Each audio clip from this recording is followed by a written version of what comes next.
Hi there, and welcome to Inside the Wooniverse, a podcast brought to you from the corner of Fringe and Maine. I'm your host, Colette Baron-Reid, and joining us today is one of my most favorite people. He is a money and happiness expert, Ken Honda. Now, Ken is a best-selling self-development author in Japan with book sales surpassing 8 million copies. That's like more, 80 million copies now, right? It's like 80 or 100 million copies. That was only one book sold 8 million copies. And you've had 150 books, so I know how to do math. Anyway, it's a lot. He also has 53 million listeners to his podcast in Japan. So I have a very, very famous person here, and I made him get up early. He's 7 a.m. in Japan to talk to us here, and he's so great, and I love him to pieces. Now, he is also the first person in Japan to be voted into the Transformational Leadership Council. I am also a member, a new one. And his latest book, which I have read cover to cover, and I have given out to 10 of my friends already, and I have made all 24 people in my mastermind read, is called Happy Money, the Japanese art of making peace with your money. Welcome to the Wooniverse, Ken. Thank you, Colette. Thank you so much for inviting me. I'm so happy to be on your show. And I'm so happy. I love your outfit. I love your headset. I don't know, it's a custom made. It's so Yes. Colette. By my husband. Thank you. And of course, compliments will get you everywhere. So I thank you. bet. Thank you. Mine is so boring. No, yours is cool. You look like you're an alien. Yeah. So Not that. I'm gonna start working on my headset too. Ooh, okay. Well, just Swarovski crystals. And yes, Mark did that all by himself, one It's at a a lot of time. work. A lot of I work. A lot of and now love too. I know. And now they're all falling off, and he won't do it. He won't fix it for me. So, oh well.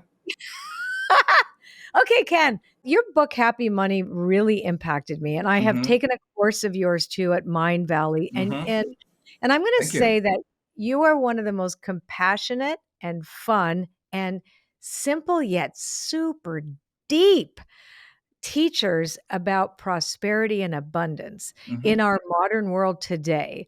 And I really do think you are the person to follow right now. And I'm so happy that Happy Money has now come to North America and Mm. it's in English because, I know how huge you are in Japan, but I do think that we need what you have to say now. I couldn't put the book down. But before we get to that, I want to talk about how the heck you got into this. I want to know about your childhood. What was it like for you growing up in Japan? And what did you learn about abundance and prosperity and money growing up? So I have seen interesting history of Japan. I think I grew up in a beautiful neighborhood in Kobe, which is west side of Japan, and we're a sister city of Seattle. So you got the Oh, idea. It's beautiful port city, and our house is on the top of the hill. My father nice. was a very successful, wealthy business person, and he was running the top accounting firm. Started from nothing to the top in his industry.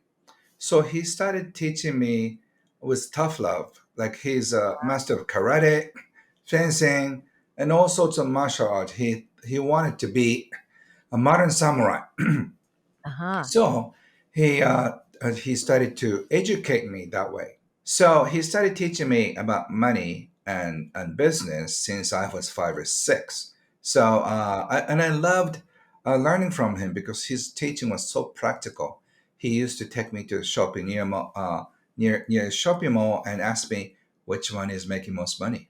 So I was seeing, witnessing all the people go in and the shop and out, and I saw a fish market had attracted a lot of people, a lot of fish, cash, busy, active energy. So I said that, and I said, good point. But think about it. It costs very little. So just look at the store right next to it. There's a futon place. It's a mattress store. You see all mattress store all over U.S. and there's no customers, right? And we Right, wonder how they stay in business. And my right. father said, even if you make 100 fish, you make the same amount of profit when you make one sale with a mattress. And oh, wow, that's wow. And then he asked me to look at the store right next to that. It's a real estate agent. And he said, if you make one sale of a big house, your entire family can live off for a few months or a year. So you don't need to make sale every day. And so he started teaching me about the profit margin, all that, by quoting all the practical ideas. So I didn't go to business school, but I had almost like a similar knowledge by the age 10.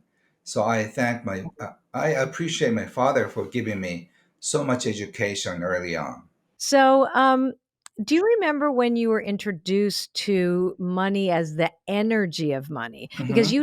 you teach a lot about that. You are truly a spiritual teacher, Hmm. even though you're a practical money teacher. So, I know how to read this. It's like I know exactly you're talking about energy all the time and about Mm. love and about abundance. So, when was it where you first realized that this was a very important part of the exchange of currency? So I have had so many experiences. One awakening opened another door. Like my father used to take his clients on weekends to our home, which was not so unusual. So I used to be a tea delivery person, boy, for his clients, and I used to harass my father's clients with difficult jargons like "What is your ROE, sir?" And then like you don't expect like 8 year old boy asking you tough questions because they're already nervous with my father. And then I just look at the shift in energy Mm. with adult people. I could intimidate somebody. I was small, so I had so much fun. Something about money can intimidate people. Mm. And what's interesting was like I just grew up with them, right? So after 5 years or 10 years, they used to come by bicycle or on foot.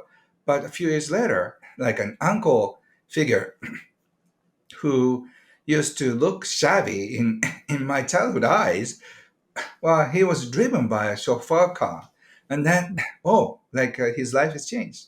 So I've Mhm. seen people go up and down with money, and then some people got very arrogant, and I could see that as a child. They used to treat us like bodies, but Right, now they're like big people.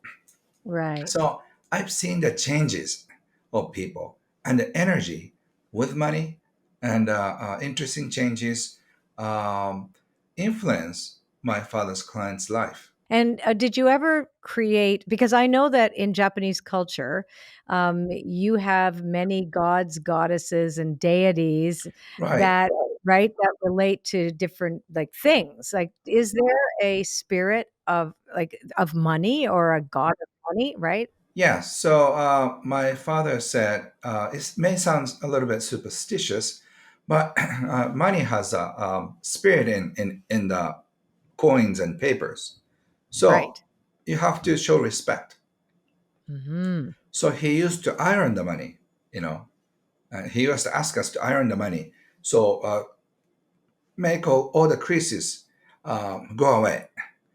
And Int literally cleanse the money in a basin, right? And then wash it with our soap so it becomes clean. So, and I call it happy money laundry now, Right. we clean it. And so, what he wanted to do, or what he wanted to teach us, is that you can clean the money because it's got dirty energy. And he said, lots of greed comes with money. So, you have to cleanse it and then release it. I think it's the very beginning of my happy money idea.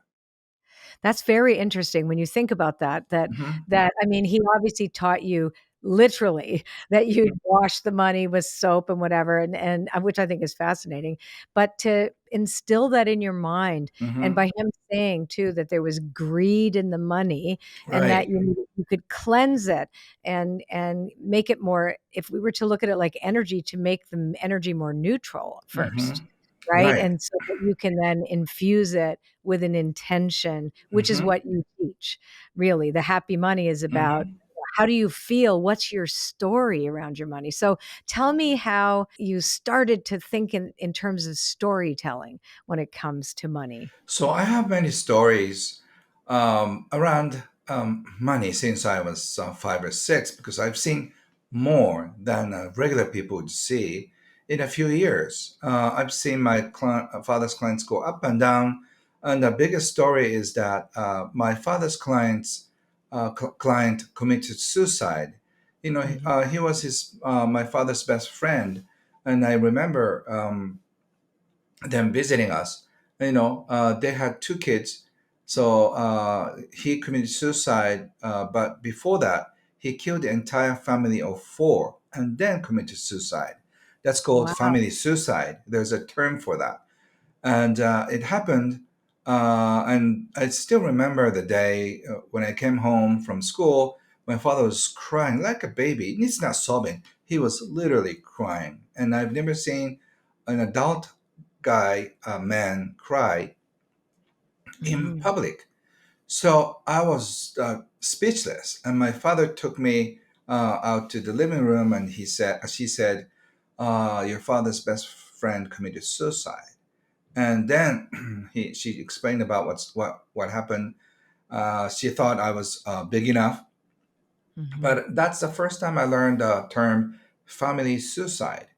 Mhm. It happened to save the shame and disgrace of bankruptcy from the family. Wow. It sounds so crazy, but at the time, it was like a honorable thing to do. So Mm. it happened so many times, and so that thing was on the even newspaper, and my father had to be in charge of the funeral of 4, which really put me in a miserable situation. He got into depression afterward, and he went into alcohol abuse, and then my family was a happy family. We are singers, we are Yeah. musicians, Right. so whenever there was a family party, I sing. My brother and I sung, and my sister played the piano. And my father, who wanted to be the next Elvis of Japan, he always wore white, and then Yeah. just like Elvis. And we're a happy family. And then after that, no music. He Mm. stopped playing. We stopped playing, so it was a sad moment. I think that not only he killed the entire family of 4, but I think indirectly he killed the spirit of a happy family. Right. That must have been terribly, terribly tragic. I know when my dad lost, all our family's money in a bad Hmm. business deal, he was 75, Hmm. and it wasn't his fault. I mean, it was a series Hmm. just of things that happened, Right. and one of his partners committed suicide after. Yes, I know that. It's So hard. it's a very hard thing, and I mean, my dad never recovered either, Mm. so I know what that's like of going from the relationship that we have to money and security and abundance and prosperity and the lack of that and the Hmm. fear and the shame. It touches people in a way that is very destructive. It can be. But so Yes. how do we turn this around, and how do we at least begin with a relationship to money that is cleansed, for example? Yeah. So I wanted to make sure since I was 9 or 10, I will have money no matter what to make my family secure. So that is Mhm. the number one thing I made up my mind. And also the second thing is like I wanted to have a remedy for my father. Is there any cure to stop him from drinking? And I wanted Right. to find some kind of medicine. And later on, it led me to study about psychology and human psyche about, and also Zen, what disturbs your mind, what doesn't, how you can find peace and keep it. Mhm. So that kind of spiritual journey started, I think, on that spot.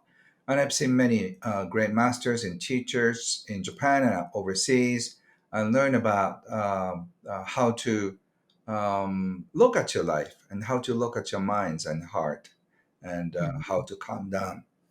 That's what I learned. Wow. So, How do you think Japanese culture views money differently than Western cultures? Because I know that you don't have a problem, and talking about money, it's such a taboo thing in the West. It's like we Hmm. really don't behave the same way, and I want to hear, how that all differs because I think it's a really interesting topic. Culture like Korea and China, people ask you questions like, how high, how tall are you, or how much do you weigh? And I one time in Chinese conference, one student stood up and said, "How much did you make last year?" And probably you don't get that kind of questions in North America, right? And No, yeah, no, and it's like also people are awkward. Yeah, yes, and also at a college reunion a few years back, we just casually talk about how much we make, and then if somebody is making more money, okay, this drink is is on you. So we're just casual about that, like, oh, that's great, I'm so happy for you. Of course, there's some jealousy and stuff like that, but in general, we often, if you're close, you talk about that too. But in North America, even among your, best friends, you don't talk about certain things. But what's interesting anthropologically is that sexual issues is more taboo in Japan, and in North right, America, like any guy would talk about his sexual life yeah, openly, but right. not as much as your financial life. So it's interesting, it's a different field. So you can shock Japanese businessmen about his sexual life or social Right. life. If you're asked about your financial life, you can They want embarrass each other by asking that kind of question. interesting. Yeah. As I was reading your book, you were really kind of clear about, and I was seeing it. Oh, yeah, this is so interesting culturally. And yet the truth is energy and happiness doesn't matter what culture you come from. Yes, It's yes. global. And I know that's why your book is now so popular everywhere. Hmm.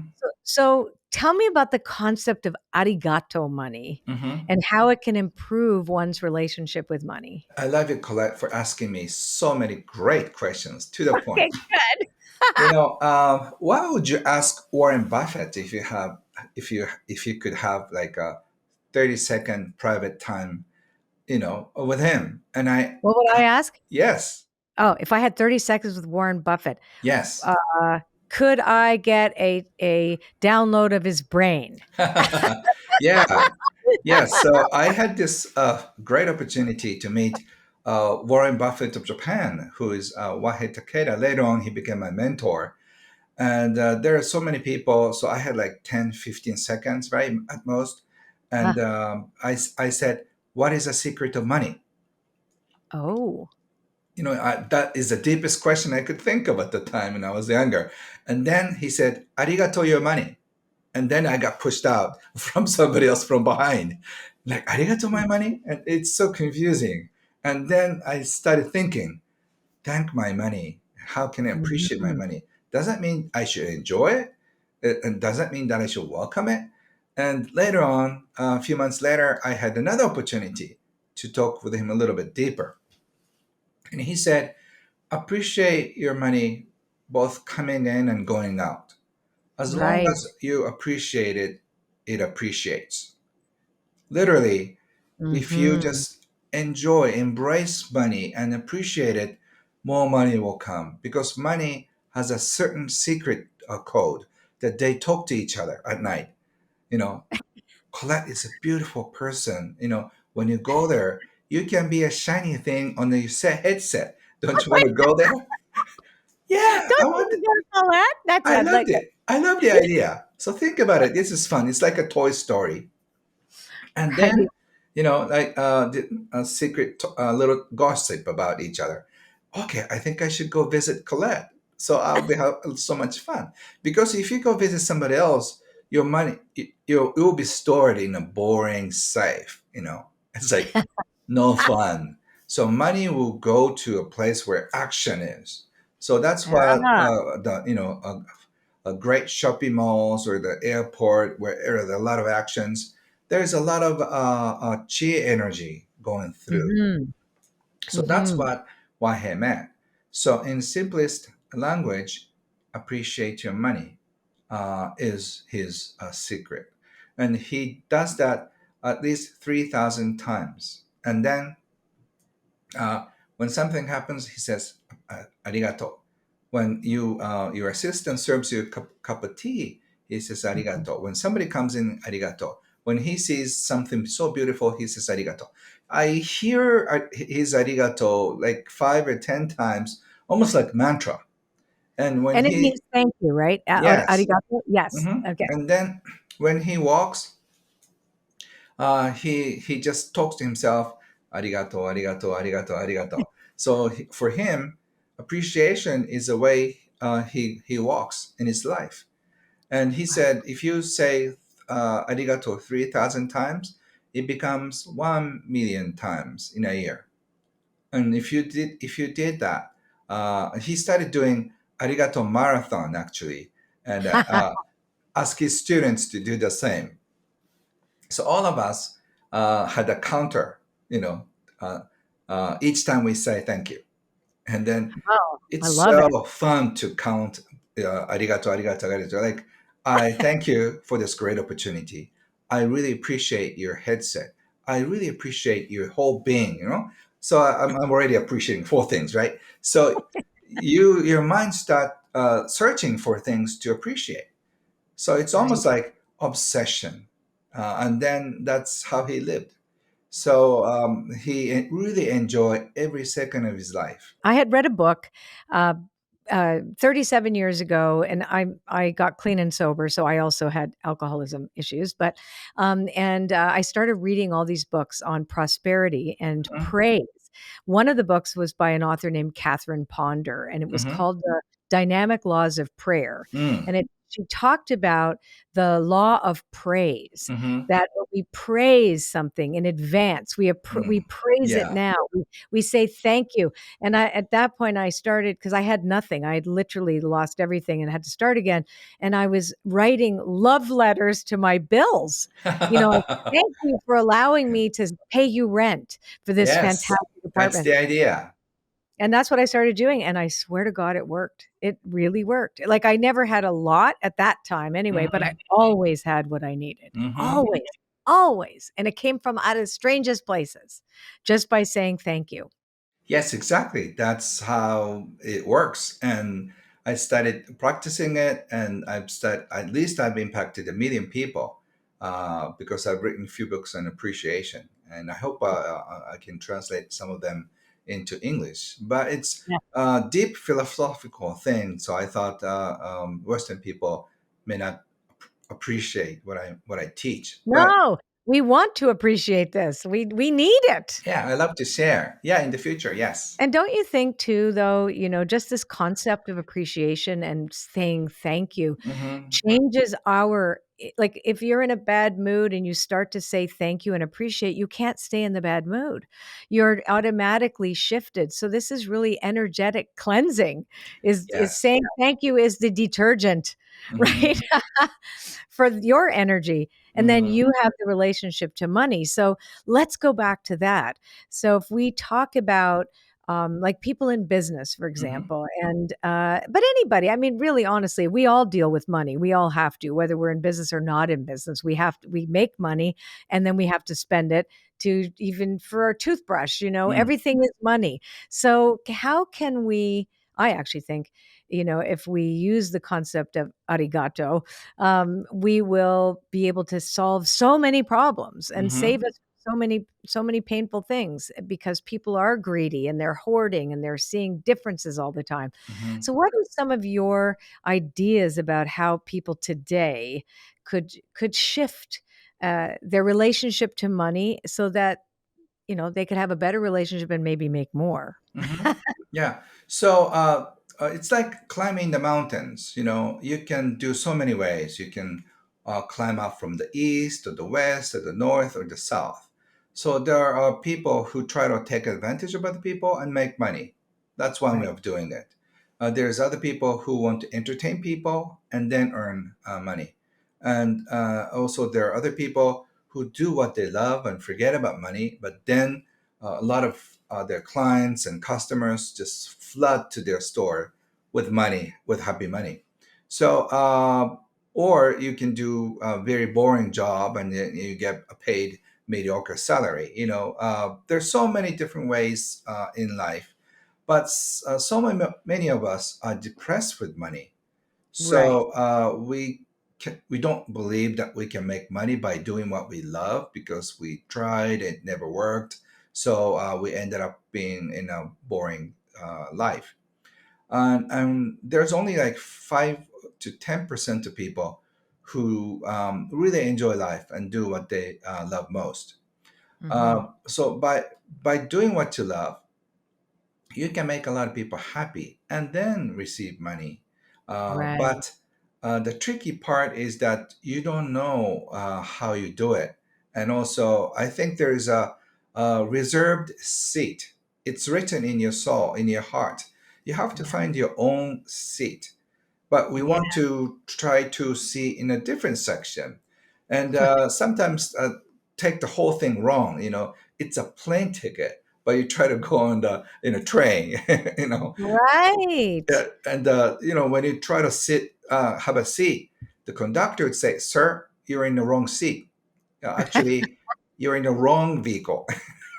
You're supposed to be in the airplane, right? So we do that though because our parents thought having a seat in a train is the safest one. If you fly, you're gonna crash. So don't ever think of flying. Or you're in a Mm. bus; it's cheaper. Your parents say, "Hey, hey, no train, no plane. It's expensive. Go in a bus. It's the safest way, and it's cheap."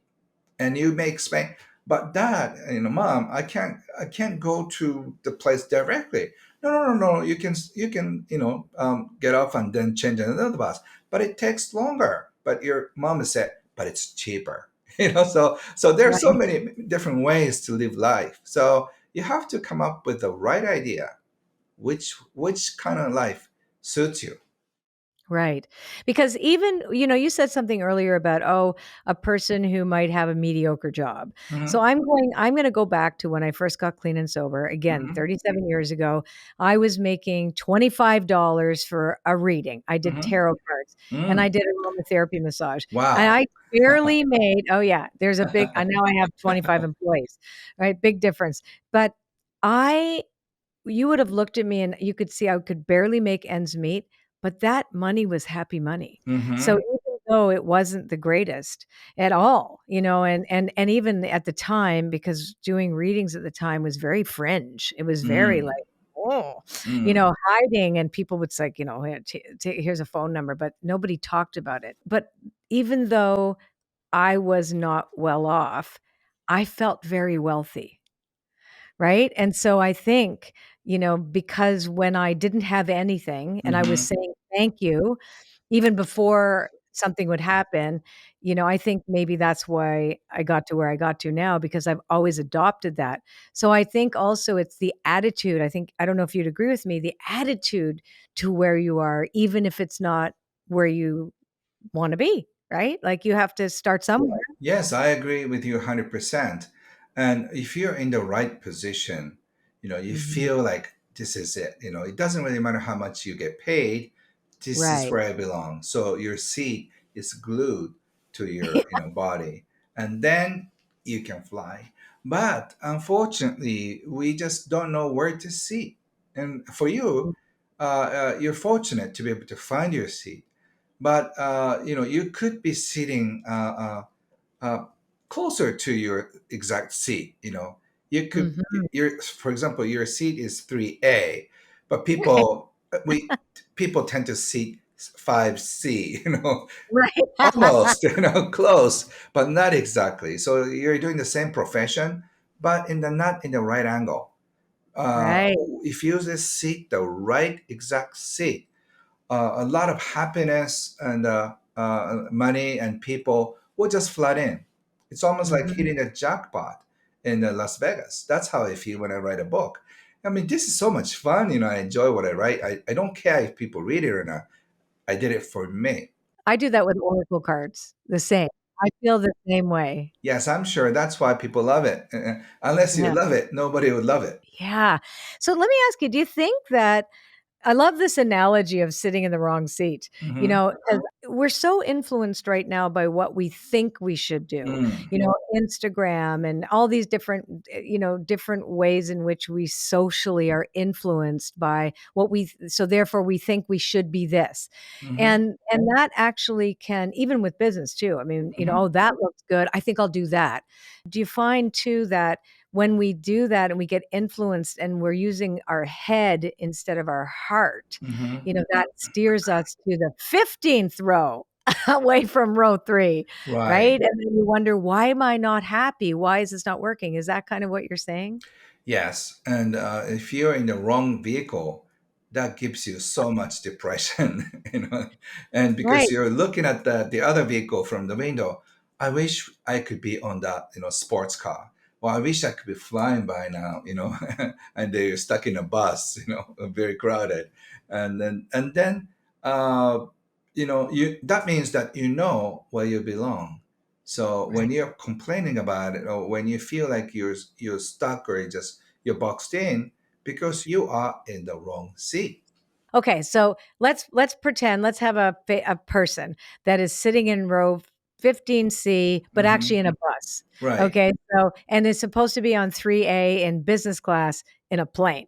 Yeah. Okay. So here's what would you tell that person? You got a chance to go on the bus and go, "Oh, you're really unhappy. Hmm. You're complaining, you're doing." What would you tell them? What are the steps that they would take Hmm. in order to get to their correct seat? Yeah, for example, say that I'm enjoying my bus ride in LA with this person right next to me, Okay. and I kind of like I always have find it so much fun to have a chat with a stranger. I Yeah. always learn something, especially when I'm in a foreign country. So this buddy and me, I have a little chat here, and then she says, "I'm going to New York," and I said, "Oh, really?" And then if it's a local bus, I would suggest, sir, John, you're in the wrong bus. I think you Right. have to go to the airport, and then get a plane and then fly to New York. Still, it takes like 5 or 6 hours, right? Something like that. And I've done it when I was 19.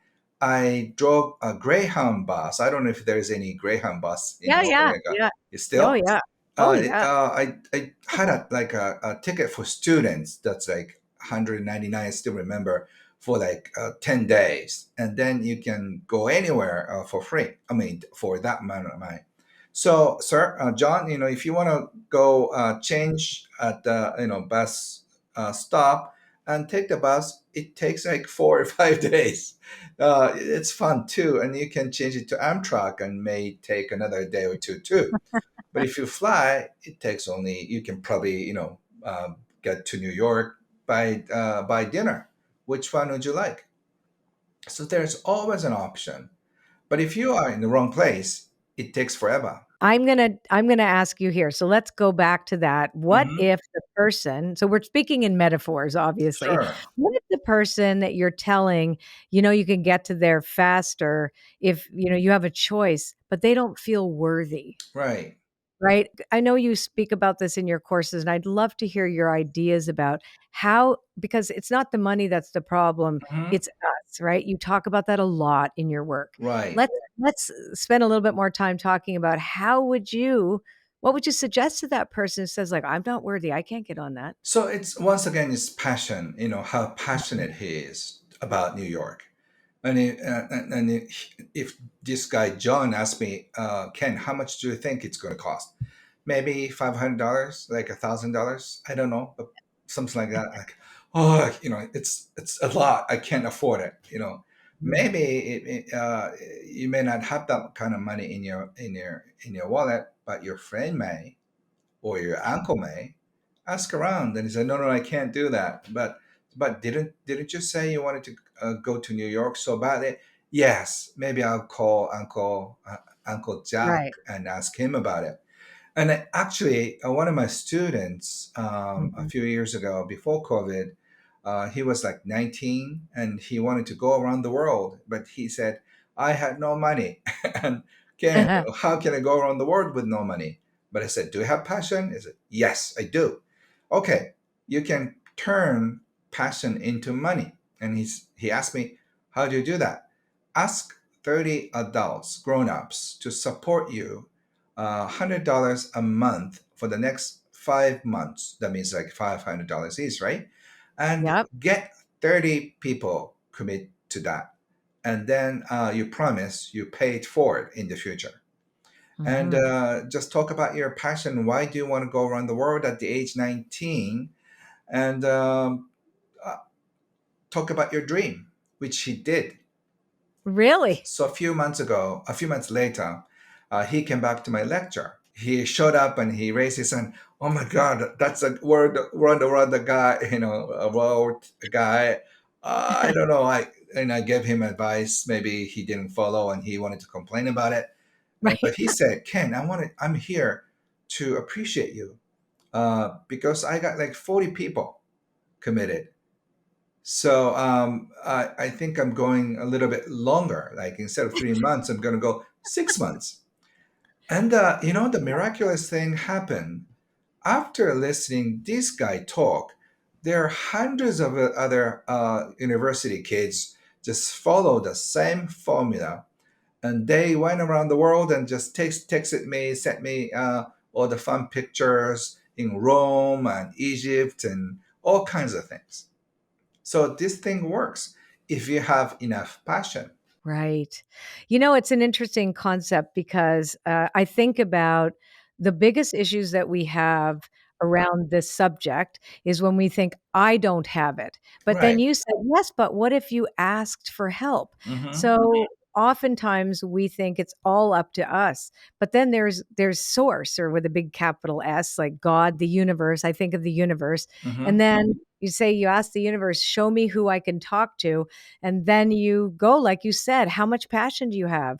I have a lot of passion. And so that translates into exactly the resource that you needed. I had a situation where I it was a couple weeks where business had dried up. I didn't get any readings and there was no call for aromatherapy. And I had just paid my rent and paid all my bills. And I just had my little dog and me. And I realized I didn't have enough money for groceries that week. And I'm like, "Oh my god, how am I gonna do this?" But I started by asking the universe. So that for me, it was like the spirit of money, right? So it's like whatever it takes, like I only have 25 cents. And no, actually I had more than that. I had like $10. I I'm exaggerating, but I had learned that you give some away, you help somebody else that has less than you. So I gave some money to this guy on the street that was, Hmm. really poor. He was, a homeless guy. And I thought, okay, I'm going to gift him with some of this. I'm going to share this. And then I went and bought him, a coffee and a donut and whatever.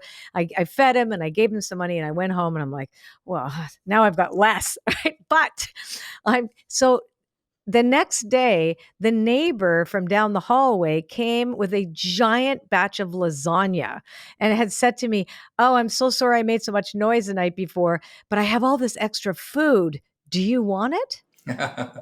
Right? So it's like, Hmm. you know, I had the passion to trust in this spirit of the universe's generosity. And so it translated into that. And and again, I've taken your courses, I've read your books. So, I know you don't speak the same way metaphysically, but your stories are metaphors Hmm. of that Right. truth, right? Of that in themselves. Yes. So all my mentors use stories. So that's how I Mhm. learn. So that's how I teach. So Right. especially Western people ask me, "Can you teach me more practical things?" Right. uh, but you need to learn how to learn from stories, because if you can Mhm. do that, you can learn from what's going on in your life, because everything is made of stories. So Yep.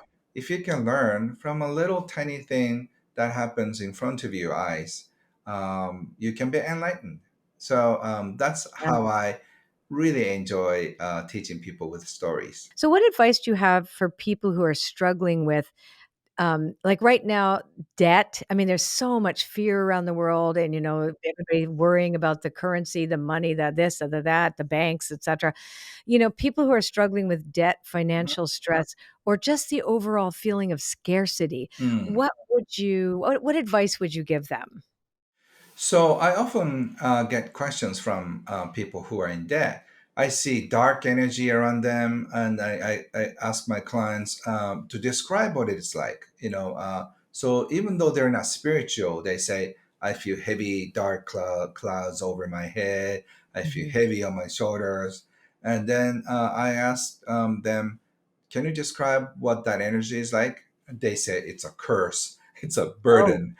It's like a wow. bad omen. And is that really Uh-huh. true? And then I ask them to think of the time when they get a loan, like it could be a student loan or a mortgage, and ask them how they felt. Like, because of the scholarship, you can go to college like Mhm. 10 years earlier than you can. They used to work 10 years, and then after you save up enough money when you're 30, you go to college. But with a scholarship, you can go to college at the age 20. So you don't have to lose 10 years. Like, Is this in wow. Japan? No, it's everywhere in North Oh, everywhere. America, Oh, right? North America. Yeah, like 50, 60, 70 years ago, people needed to save enough money if you Right, want to right, go to right. college. There's no student loans at the time, right? But Right, because of the student loans, you can do that at the age 20. You don't have to wait 10 right. years. Like 70 years ago, there's no college loan. So, Uh, can you appreciate the fact that you can experience beautiful time when you were younger? Or do you want mhm. it to wait like 10 years? Right. Because if you're 30, the whole thing could be so different. You're so right. And think of the mortgage. If you just get a loan, you can start living in a gorgeous place. Otherwise, you have to save up for 30 years. And then at the age 60, you could probably afford a Right, house. So you're buying up the whole life full of pleasure and fun uh, with bank's courtesy. right. And also think about that. They were not really sure if you can pay back all the money, but they trusted in you. They Mhm. knew, or they hope, and they believed you're capable of paying back all the money with interest. How cool is Right. that? So, actually, sir, what you're feeling is not a burden, it's a trust and love and a prayer placed upon you so you can have beautiful college life, you can have beautiful homes with while your kids are younger. you know Mm. you, your house wouldn't mean much if you reach 60 and then all your kids are grown up. So a mortgage or student loan is such a great system of trust and hope and prayer. And he started crying, and then, wow, I never thought of that. I never thought my debt is love. And then it totally shifted his idea. And then in appreciation, you can pay back the bank or somebody individual with interest to show how appreciative you are to get so much money in advance. So when you pay back the mortgage, instead of cursing the banks, you can say, Right. "Oh, thank you, bank, for giving me such a big amount of money. Thank you, bank, or thank you, mortgage student loan, for believing me that I'm capable of paying back." Sometimes I cannot believe in myself. can I Right. can I make the payments? But you believed in me long time before I believed in myself. So if you can just feel the trust and the love that the bank placed on you, you feel so loved and appreciative of the student loan and mortgage. So instead of cursing the student loans and the financial Right. system, you can start appreciating them. And then his weight got lifted off, and he turn like a different person in 5 minutes. Wow. And it is an energy shift that one is very contracted, Right. and it makes it more difficult, right, to Mm-hmm. pay it back to, if you're constantly pushing against it. And instead you're saying, "Thank you. This is amazing. And if you believe in me, well, then maybe I can believe in me." And then you have much more openness to see opportunities and whatever it is that comes your way that could help you pay that off. Yes. Right? Yes. So, it's again going back to appreciation, right? And Mm-hmm. that's what it's not fighting it and loving it. Mm-hmm. And had to learn to do that with my taxes, Mm-hmm. right? I would write a love letter to the government. "Thank you so much, right, for letting me pay these taxes," right? And I know my friends at the time thought I was cuckoo, but I said it was the way that, because I was afraid, because I had come from a fearful place with money, and it actually helped me have no fear, Mm-hmm. like not be afraid that, that I would lose everything like my parents, right? So Mm. that, because I had to get over that. So let's talk about the concept of money EQ Mm-hmm. and why it's important for financial success. Yes, I've noticed since I started learning from my father, money IQ is not enough. Financial intelligence about tax code and how to invest, how to protect. Of course, I learned all those things in my early 20s, but I've also witnessed most smart people, business people, financially make stupid mistakes like childish. He bought a big building. I'm going to buy it too, like, to Right, compete or to look good. So the smartest people make stupid mistakes and they go bankrupt. And in North America, there is a hedge funds run by Nobel Prize laureate in mathematics. And right, then they came up with the smartest hedge funds, but they lost everything, right? And all the right. people who invested in lost it. And quite recently, the big cryptocurrency, the one of the Mhm. biggest guy just fell, and it turned out to be just a whole scam. It was not even investing. Wow. What happened is that smartest people make stupid mistakes because on the strong base of emotional intelligence, you can build a financial fortress. But if you have only financial IQ, you could build a big castle on a sand that could collapse any moment if something happens. Right, right. So the EQ is emotional quotient. Is that what you're Yes. saying? Uh-huh. Emotional intelligence. Emotional intelligence. So can you just give me an example of that? What would you consider an emotionally intelligent, or how would you foster emotional intelligence with money? That's probably a better question. Yeah. For example, a financial IQ person tries to make money more at the shortest time of possible. So Right. that means they drive into speculation and high risk stuff Mhm. because that way they can make the most profit. That's what all the hedge funds do. But you are taking a risk of losing a lot too because you're trying to get most out of it. That means you could Mhm. lose a lot. So Right. the risk is big. But emotional, happy people take time to be wealthy. Like my mentor Takeda, he started selling cookies for babies. One package it costs like 30 cents still. So he Right. must be making like 1 cent per one candy, right? And that, Right. but he sells billions of candies, so that's why he built his fortune. And so he's Mm. not speculating, he's just based on a strong, solid investment. So every Mhm. day, like Warren Buffett, uh, he makes little money by one transaction in a massive way. One of the richest men in Africa, I heard, is also a candy maker because all the Wow. people in Africa eats his candies, and it costs something like 2 cents or 3 cents. It's not like huge thing, but if everybody in Africa eats it every day, Right. Exactly. yeah. So money EQ teaches you how to make people smile. So, because if you keep people smiling, they'll come back to you like a repeat customers. So, Mhm. I think there's a study done for years. One of the industries that produce many millionaires are dry cleaners because they come back every day. So even if you make 10 cents per shirt, since you're making massive, massive sales, once again, it's like a fish market, right? If you Right. sell one fish, it's not cost much. But if you have a whole market, you can make a fortune out of it. And then since the fortune is made on repeat business, it's Right. going to stay.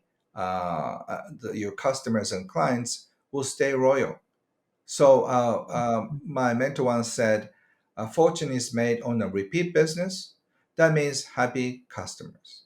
So Right. instead of trying to get the most out of your clients, you give the most out of your clients. And Hmm. so by doing that, you have a strong trust.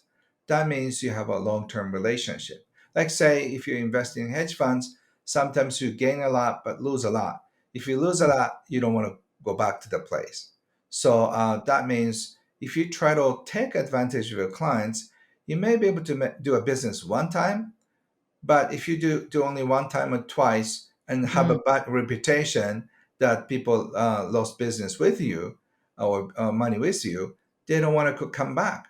So fortune is made on the trust and repeated transactions. That means happy customers. And when you say the same thing, even if, let's say, you don't have a business, but you work for a company, you work for somebody, and if you come in with a sense of happiness and a Hmm. sense of gratitude, Hmm. even if you don't love your job, but you can still bless it, right? You Yes. can still be a blessing. You'll find that good things will happen even in an environment that may not necessarily be where you want to be forever, Right. but you can also give yourself more opportunities to go to a better place Yeah. by blessing where you are now. Would you say that's a good idea? Yes, it's a good start, but I have this book right here with me, "Give and Take."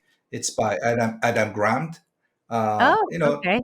There are givers and takers, and Yeah. the givers become most successful. But there are Yeah. two kinds of givers. One, true givers. They make sure that everybody wins. The other one is a Right. giver who sacrifices his or her life. That's So so good. yeah, so if you become a Right. giver, but who happens to be doing out of sacrifice, you become the target of cons, or the Right. The victim. takers. Yeah, Mhm. takers take a lot from out of you, so they take advantage of you. So I support Yeah. giving as much as possible, but make sure everybody wins. If you give Right. out of sacrifice, you just stay as a good person, but no money. Yeah, I'm sure some of your Right. parents are like that way. Yeah, that's actually really that makes a lot of sense because if you're giving out of sacrifice, you're a Hmm. martyr. You can become a Yes. martyr and never get anywhere, but you've given and you felt better. I totally understand that. So it's giving out of the sake of, I'm going to do the best that I can and I'll bless this instead of complain, but Hmm. I can always leave also if I'm in a position where I end up sacrificing too much because I'm not winning. It's not win-win. Yes. So please make sure that everybody wins. Yeah. When everybody wins, happy money pours in. Right. Okay. If money were a person, there are several personas it could have. What would your money's personification be? Yes, that is my favorite question to ask people. For me, money is like a friendly guy, or could be a woman who always gives me what I want. So for the next 3 months, I'm going to go around the world 3 times every month. I happen to do that. I'm going to speak a few times in Europe and a few times in North America and South America. So I'm going to Oh, enjoy that. you are going around the world. Yeah, but if money was my best friend, I just asked my money. Oh, okay, like let's say this my little cat here, and said, "Hi, You're lucky. money. Yeah, money. Can you get me tickets to just London first, and then I talk to this money, actually a Siri on my iPhone, but and then okay, I'll get it right away, and then." My money will just get everything I need. And then all I have to do is get in a car and the airport and get in a plane, and then boom, I'm in London. So if money was my best friend. I really appreciate my best friend to arrange everything for me, a comfortable ride or comfortable hotel, comfortable everything, and start meeting new people. And so Mhm. my life will be more full of joy. So that's what my money is doing. And I hope money becomes something like that for your life too. Right, I love that. Yeah, because I think about it. You talk about the different money archetypes in your book, Happy Money, Hmm. about the way people their stories that they have and how they spend money, how they have a relationship to money. But Right. I also look at if money had a spirit, because you can learn a lot about how you see it. If, Hmm. for example, like my mom was always afraid, Hmm. so her money as a person would be somebody who would not always give her what she needed or might Hmm. take it away, and that's Right. exactly what happened. Yes. That's exactly what happened. Yes. An abusive person, right? Mhm. So your past relationship with your money or with your parents or with your life becomes that in money. So you Right. project like terrible things to money. So money could be scary. So you don't want that kind of abusive person in your No. house, right? So once the abusive person comes into your house, oh, I have to get rid of this abusive person right away. That's why you don't have the money at the end of every month. If you Right? welcome money, because money is such a nice person, a nice being, you want it to be with you as long as you want. But Right. unfortunately, money can be so abusive, and it's a neutral energy. But if you let money to become an abuser, it becomes that to you. Right. Yeah, and I know that a lot of people aren't even aware of that because they have this idea. So, a person who is born in circumstances that are troublesome for them, how do they get out of their identification with money always being scarce? Hmm. And because they've accepted it because it's either society told them it would be, their Hmm. family told them it would be, where they lived, their circumstances, which they don't have, that was their fate. Mm. How could they change that with your philosophy? So I recommend you start researching people who started from where you are to Right. financial independence.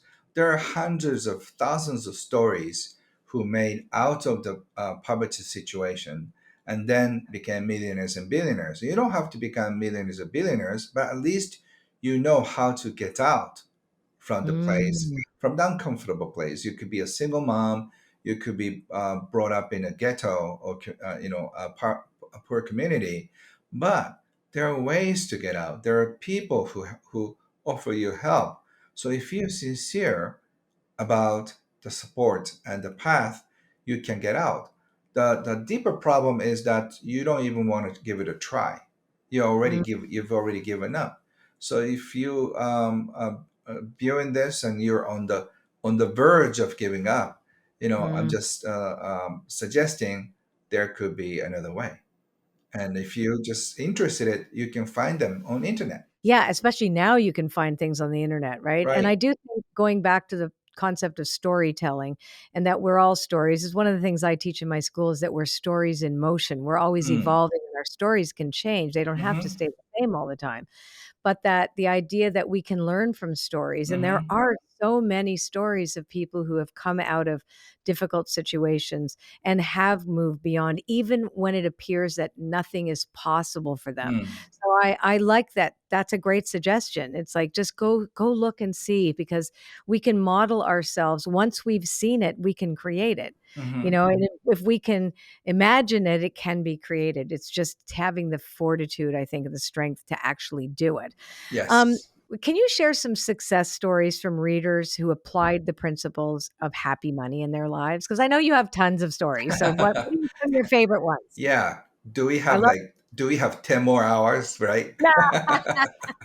So I one of my favorite stories is a single mom who worked as a secretary at a very low wage, and she was a high school graduate. She didn't go to college, so she was complaining about her education and her boss paying her so little, Mhm. and he never said thank you in his entire career. So I suggested her, okay, you seem to be complaining about him. But I understand that he never thanked you for that. But have you ever thanked him for the job? And she said, "Oh my God, I've never thought of that. Is there Right. anything, even one thing that you can appreciate him for?" And she said, "Nothing." But after a minute, she kind of squeezed out one thing. Okay, okay, I found one thing. He hired me even though I was not a college a graduate. And she started thinking deeply, oh, because Mhm. of him, I'm sending my kids to school. Because of him, I can bring food on the table. And so suddenly, it's the whole Right. domino effect that she started appreciating things in her life. So a few days later, she wrote a thank you note to him uh, that he's keeping her. And uh, in a matter of weeks, he started saying thank you to her, which shocked her, almost like heart attack. And then she got a big raise and a big bonus. So Wow. he realized her thank you opened the door, and also he forgot to thank her back. So all these years, he forgot to thank her for not being able to pay her, for not giving her raise. So she got a raise and a big bonus at the same time. So That's so good. yes, Okay. appreciation really works, and you don't have to send him expensive gifts. All she Right. did is give him her appreciation. Oh, I just love that story. Okay. So this has been a great conversation. How about we pull an oracle card together to Hmm. see if there's anything else that we could talk about that may have something to do with what we're talking about? Because I'm sure that it will. Would that be Beautiful. okay? This is Yes. my Yes. new oracle Uh-huh. card deck with also he's Japanese American, beautiful artist named Joel Nakamura. And this Mm. is coming out in August in Japan. Wow. Yes, I'm very Oh, happy. I'm gonna gift people. Ooh, I have thousands of people on my online salon, so I'm thank gonna you. every month I'm gonna give something. So Ooh, for great. the gift of August, I decided to give that. Oh, fantastic. Okay. So here we go. Let us ask, what do we need to know to go a little bit more deeper or to conclude our wonderful conversation with Ken Honda today? Mhm. And I'm going to pull the card now. Oh, this is really good. So it's called When a Witch Must Drink Their Brew. Here Wow. is the card, and I'm gonna Hmm. read it. I'm Yes, gonna read please. it, and then we'll talk about what it means to our conversation. Hmm. So it is I know what it means, but I will Hmm. read it Mm. first. Okay, so here's what it says. Um, being unapologetically comfortable in who you are, trusting and knowing your own magic, Mhm. being authentic and inspired, the courage to own your values and who you are, not succumbing to the spell of society. Mm.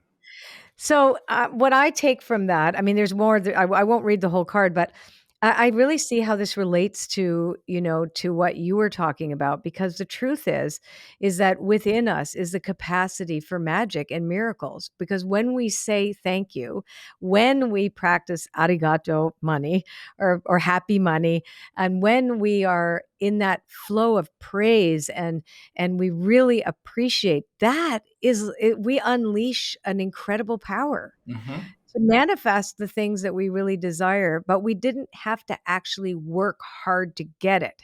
But and not to say that we don't work hard, right? But it's like it happens as a result of the praise and and it, right, rather than us running around the way society says we need to hustle or work hard or it won't be worth it or any of those ideas that we were given by other people. What do you think? Yes. Yes. I'm just I agree with you 100%. I was just enjoying your energy, and I'm just struck by the power of this deck of cards. So Thank you. I got a little dizzy, because it's such a powerful energy. So Well, thank you. Thank you. I have loved having this conversation with you. So, to learn more about Ken Honda, his books, his courses, and all of his offerings, please head on over to kenhonda.com. And as always, you can find a transcript of this episode, quotes, all of the links, and so much more on our show notes page. So go to itwpodcast.com or click the link in this episode's description. This was so much fun. Thank you so much, Thank Colette. you. So, what did we learn today? Well, I tell you, I love Ken Honda. I met him at the Transformational Leadership Council, fell in love with him. He's the most humble, kind, generous, amazing human. And I love the fact that he teaches through very simple stories so that we can, learn from that. He makes such complicated things very, very easy to learn and implement. So, what we learned today, I think, was all about the spirit of appreciation and how thank you, how just those words to thank and appreciate.